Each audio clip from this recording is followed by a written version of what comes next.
Evening. We'll say a few words about the meetings from today, week ago, until today. Go back to Newcastle on the 7th of March, today, week ago, as I say. The track was good. The rail was 6 metres out. There was a bit of a breeze blowing from the northeast, but the track played fair. You could lead and win, or you could make up ground from back in the field. So I don't think there was any bias at Newcastle today, week ago. We went to Kembla on the Monday. Now there wasn't a winner, a leader, I should say, to win all day. The track on Monday at Kembla was a good 4. The rail was 8 metres out from the 1100 of the post and 6 metres the remainder. As I say, not a leader one, and also the inside seemed to be very sus. Turning for home, if you stayed close to the fence, it wasn't the place to be. So take that into account. The wind was out of the north. Well, when they turned for home, the wind was into their face. And going back to Newcastle last Saturday, they do it at Newcastle. And there's a couple of other tracks they're starting to do it. These low angle shots, sky. They don't know what day it is. The cameraman. I've had a few blow-ups with a cameraman about not following, leaving the camera on the post until the last horse passes the post, unless it's being pulled up, of course. But you want to see how those, if they're just the riders are sitting up on them, or that they're riding them along. They don't do it. Plus those low angle shots when they go out of the back straight at Newcastle, they do it down at Kembla and another meeting.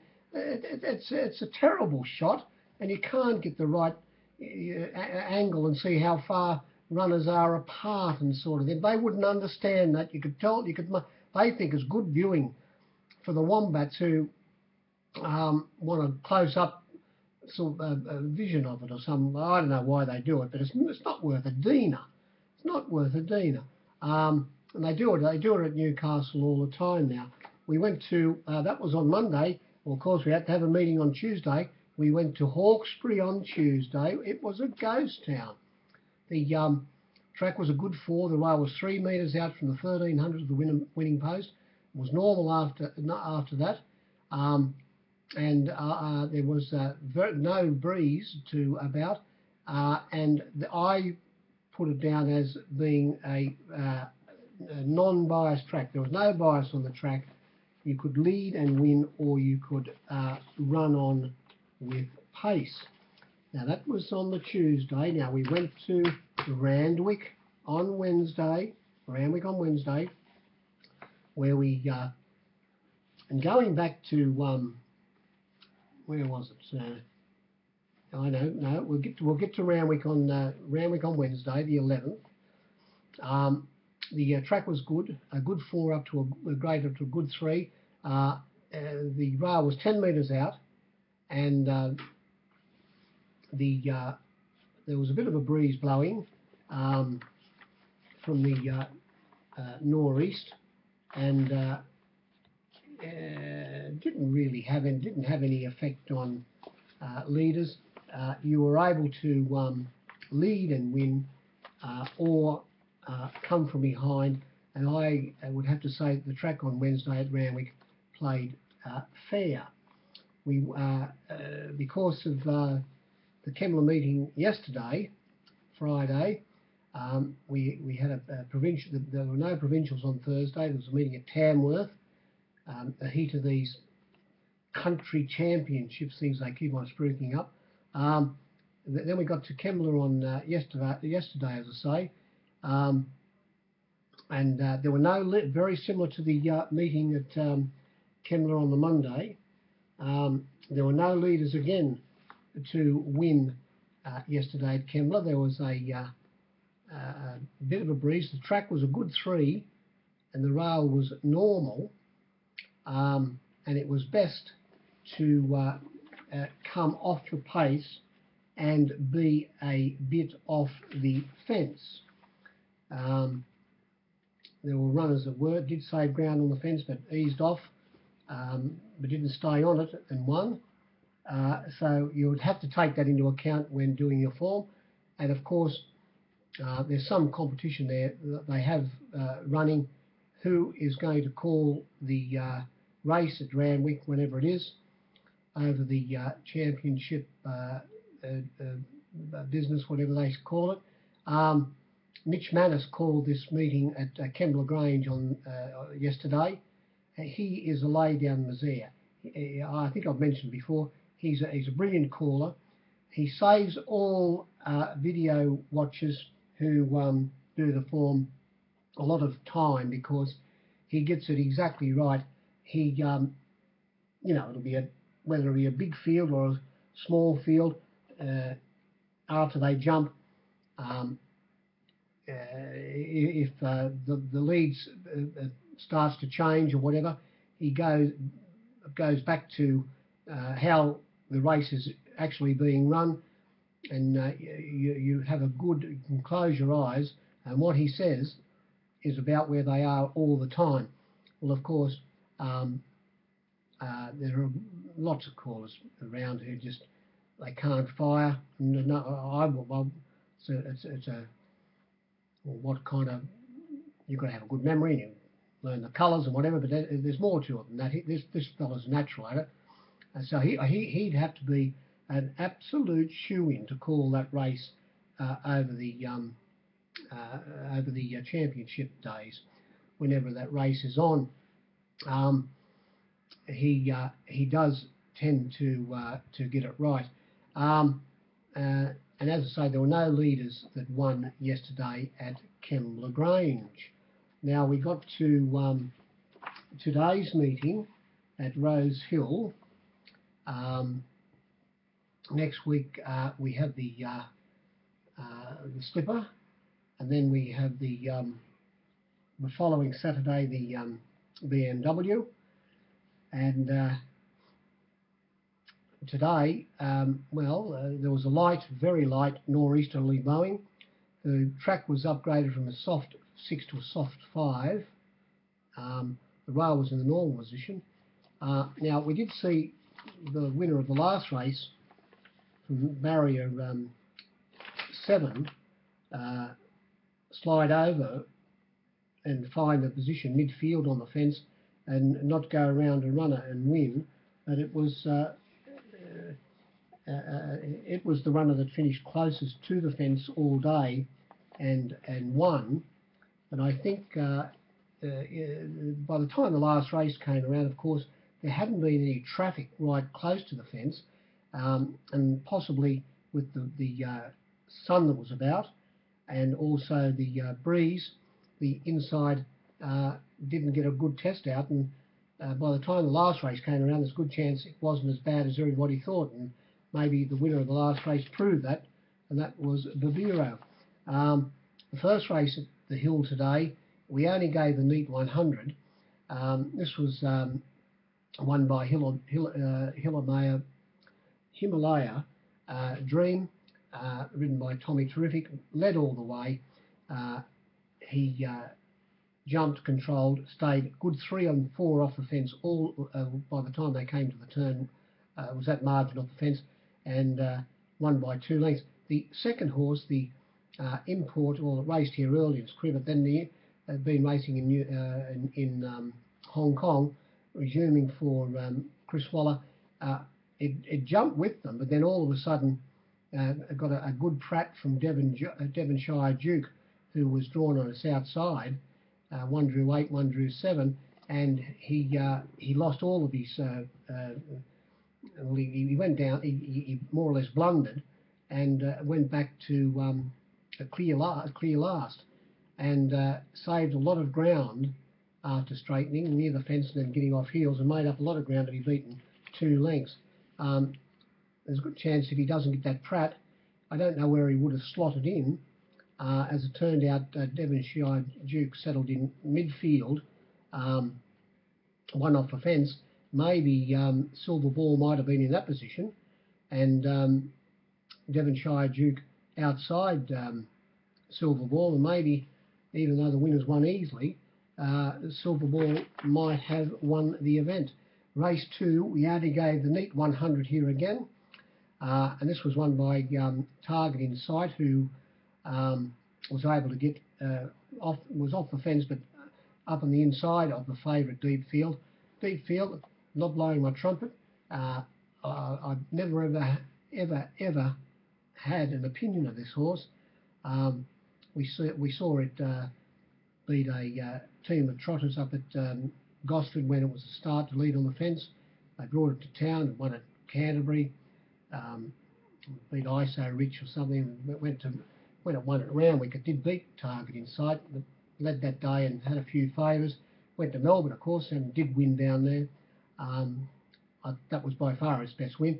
And today, of course, well, I think we saw that Deep Field is nowhere as good as everyone thought it was.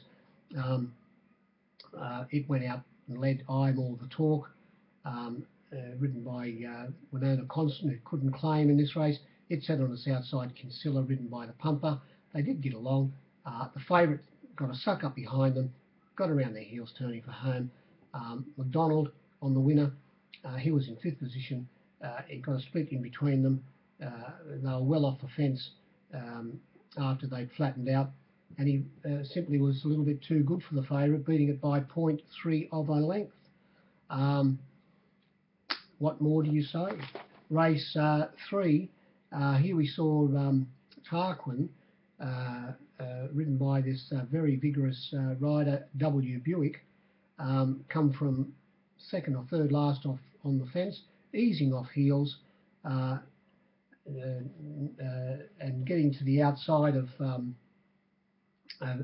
easing off heels, getting to the outside of runners, and finishing a little bit too good to beat Ragassi, who was resuming from a spell today and was held up slightly. But the winner, as I say, finished up. It was back in the field as well, but did happen to get in front of the winner after they'd straightened, and the winner finished better than it. It sat outside the leader. Odyssey Moon had its chance. Also, Inner Circle, the favourite, easing favourite, from 9 to 4 to 3 to 1, from $3.20 out to $4, very hard to lay. Inner Circle had every possible chance, and the runner that led on the fence, Rafale's Cat, trained by I Own the Lead Gay, well, it stayed close to the fence all day. You'll see the head on, and that wasn't possibly the place to be at that stage of the day. It was easy in the market. 4's out to 11 at 2, and the winner, after easing off heels, finished too strongly for them. It was most probably the best run in the race, and we only gave 101 there as well. Race 4, well, we got about 108 here, and when you add up the SPs, when you pick up the, Captain Cookies, you pick up the paper tomorrow. To pick up the paper, you have a look, you go on the internet now, you pick up the paper tomorrow morning, and you'll have a look at the SPs that are returned in Sydney racing. If only you could lay them at the SPs. Oh my God. You never get near them. This race, Always Allison, well, I gave $3.50 for a good bit. I bet 5,000 to 2,000 at one stage, and I laid it at 340 at 330. They didn't make me. I think they might have made me one $3.30 off towards the finish, but then I went back to 330. It had barrier 11 or barrier 10 in a field of 13, It finished up third last on the fence, ridden by Father Schofield, and never, ever, ever. Well, he was going for a run and got absolutely very badly checked by was it Italy? I'm not too sure, who missed the kick and was a very good run, or it might have been another runner that checked it. It never got a run. Always Allison, and should have finished a lot closer. It went up 7-4. I think they might have returned it 2-1. But as I say, myself and other captains gave $3.55 to 2 for whatever you wanted, and it might have been well, how it finished up third last on the fence, I don't know, but it did. And as I say, got completely chopped out when going for a run. Italy also, it wasn't helped by missing the kick, and then McDonald went back to the fence and had to go inside runners, and only failed by 0.3 of a length. The runner that won the race was the second pick here, Speak Fondly, trained by Gay. She never led. Thorsborn, who we thought would lead from barrier 1, did get up on the inside of Speak Fondly. It was gone turning for home, and Speak Fondly got past it and was a good 4 and 5 horses off the fence, and ridden by Tommy Terrific. He made sure he never went near the fence all the way down the straight, whereas Italy had no option to come up on the inside. It made up ground from back in the field. Perignon seemed to have its chance, and there were other runners that made up ground right down the outside. Serenade ran fourth in the race, coming from well back. Run the race again and you would get a lot of different results. Don't be deceived. Well, even though you'll add up the SPs tomorrow and you'll say, gee whiz, the captain's had plenty of percentage in that race, but it was all right, I must admit, about 7 or 8%, even at the 5-2. Race 5, the neat 100 here, and this was won by the favourite Mohican, and this runner won this race because it was given a beautiful ride, got into exactly the right position in the old trotting terms, the 1-1 position. It led anyway will do. On its outside was Sniper Fire, tucked away behind them. Very disappointing run put in by Diamond Rocker, who was $7 into $4.40 at one stage. It did, though you won't see it in the SPs, it did run $5 on my board when they jumped. It's going for a spell. The rider said it raced flat. The runner who was resuming here today, I thought was the best run in the race, was Commission, who settled down second last or last on the fence, eased off heels, got a split at the finish in between Sniper Fire and well, I think he might have gone in between that's right, New Day Rising, who had barrier 1, and also Cross of Gold, went in between those, and then eased off heels, went out after the favourite Mohican, who had moved up 3 wide outside the 2 leaders anyway, will do, and Sniper Fire on the turn, and made up a lot of ground to only go down by a half a length. Was resuming from a spell today. Maybe if it would have been a little bit closer in this race and off the fence, it might have rounded the favourite up. Anyway will do. Led and stuck on very well, only beaten by 0.8 of a length. And the first 3 place getters were by far the best runs in that race. Now we got to race 6. And in race 6, we only gave the 96% here. I don't think you saw it on the flux, but Hartnell, the import, who I think I might have pointed out, only had to get onto the back of runners instead of coming through the middle of the field at Warwick Farm and get in a 3 wide line. I forget the runner who it was who was swooping up and maybe got off its heels. I think I marked it a clear favourite after it ran second last start at Warwick Farm, and he took no prisoners today, James McDonald, he said no.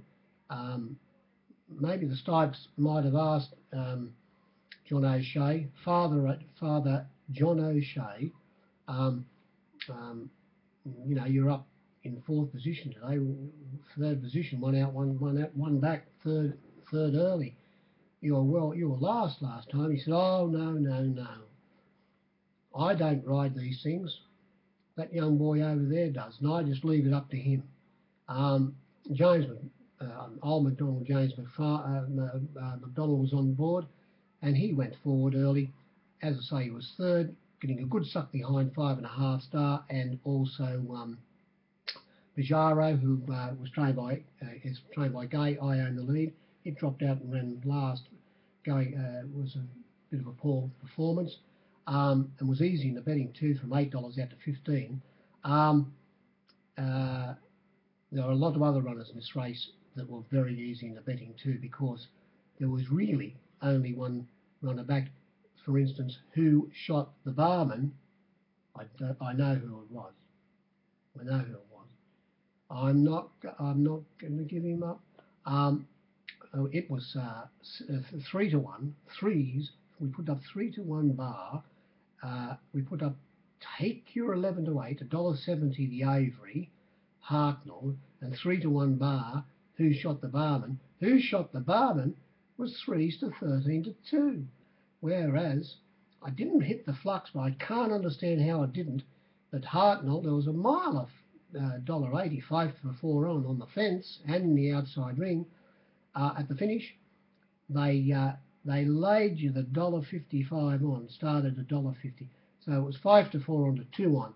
As I say, he took no prisoners. When he got to the turn, he was in third, fourth position, eased off heels, travelling sweetly, and won by 2 lengths. 5 horses went across the line with only 0.6 of a length between them for second position. Possibly the best run out of the others besides the winner was Hawkspur, who settled out in last position, switched back to the inside, was held up slightly on the turn, and ran along the fence, which wasn't the place to be, although possibly drying a bit out by now, and was beaten 2.2 lengths running third, possibly the best run of the others, but the winner trotted in. Race 7, and in that race, as I say, we only gave the 96%. In the next race, we got the neat 100. They hit the line. Plucky Bell, who was held up when they were halfway up the straight looking for a run, finally got a split and went through, stuck its nose out in front, and got the biscuits from the favourite, who, Mark Sheen pointed out rightly that, well, it was 3 wide, but he was, I thought the favourite was very disappointing here first. Even though he wasn't 3 wide without cover, he was 3 wide, but half karting all the way in the race, moved up on the turn, but didn't show the dash of, or the turn of foot to put them away completely like he did at Warwick Farm last start. Was it the, it was third up today. You'd think it would have been improved, but as I say, it didn't show that turn of foot to get away from the others. It did get maybe 3/4 length in front, but then they all started to get up on the inside of it, and then other runners down the outside as well. Diamond Drill making up a mile of ground from about third or fourth last position, only failing by about 0.2 of a length. So run this race again, and I think you would get, well, the winner was held up. Did have and it came from well back as well. You get a few different results if you run this race again, and the favourite would be nowhere as short as it started. And we only got the neat 100, as I say. What more do you say? Well, there was only 6.7 lengths between when they hit the line, and that was the 13 runners, but the first 12 runners hit the line, there was only 4.1, and as I say, there was only 0.7 of a length between the first the first 6 runners. There was only 1.7 of a length. Race 8 here.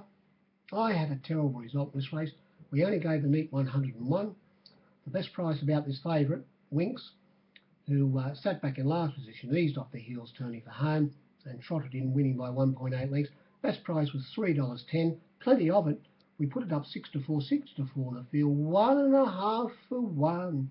Got out to $3.10. I was at only 6-4 on the ground, like a billy goat, laying it when they jumped and paying the penalty. I laid a lot of big bets against it, 4,000 odd, 2,000 odd, 4,000 odd. I did join in at $2.80 to have a bad result. Hampton Court was layable at one stage. Tester Shadow they backed. Diamond Velours they backed. Yukari was the first runner backed. Didn't have a price. Poonamoo, 30s out to 70s. The winner, as I say, 6-4 to 2s back to 6-4. Sapara, would the owners of Sapara please step forward? They didn't turn up at the track. Sapara was 9-4 to 4s. Didn't have a price. High above, one of the pros backed it. 25 out to 30, back into 25, and back out to 30. The winner sat back in last position in the field of 8. Not a lot. They didn't go that hard. It led high above on its outside. Hampton Court tucked away. Tester Shadow on behind it, and Sapara in the 1-1, having every possible chance. The winner just eased off their heels, turning for home, came widest and won very well. The last race, as I said earlier on, there hadn't been a lot of traffic up along the fence. The sunny conditions, the nice steady warmish breeze, did the track on the inside by the time the last race come along dry out. Possibly by the same token, they hit the line. Between the first 4 place getters, there was only a half a length. It led on the fence 9th Legion, only got beat 0.1 of a length. Ridden by Tommy Terrific Berry. He'd be filthy on himself, letting the winner, ridden by the apprentice B. Loy, who couldn't claim. Also, the favourite was ridden by its regular rider, El Tarrant from Queensland. He couldn't claim either, and unfortunately he was a victim of circumstances. He got trapped 3 wide without cover all the way, and Babiro sat 3 back on the fence, got inside San Diego, who ran 3rd. He was on his back. It wasn't a brilliant ride by any means. There was only one place for the kid to go, and that was to get up inside when a good bit of room appeared of the leader, who was 9th Legion, as I say, and just get the bob of the head in when they hit the line to win by 0.1 of a length. Run this race over again, and as like the Coolmore Classic, I think you would get a lot of different results. It came from in the 3 wide line back from last position, Malavio, making up a lot of ground, and he beaten about 1.3, 1.4 lengths. It came off Pornichet's back. The Pornichet's run ended. It loomed up to win halfway down the straight, but it'll be fitter for next start. It was second up today, and as I say, both of those hit the line all right, but Pornichet's run might have been just ended a little slightly. Run the race again, and Spider Dakota came from just fourth last position in between runners, was only beaten a half a length. Run the race again, and you would get a different lot, or you would most certainly get a lot of different results running this race again. Possibly, if you did run the race again, the runner that started favourite at $4.40, Rudy, would still be the favourite. Finish up only being beaten about 2.8 lengths and sat 3 wide without cover all of the way. That was about the meeting. We only gave the neat 100% in that last race.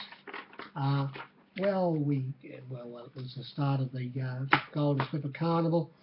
There were 8,000 people there. The betting ring is just a thoroughfare for people going from one end to the other. very few suspects in the betting ring, and oh well, I turned over a good bit of section, and I came with, and I went home with less section than I went with. I handled it like a fair dinkum, walking, talking, juba goober. All right, well that's about it.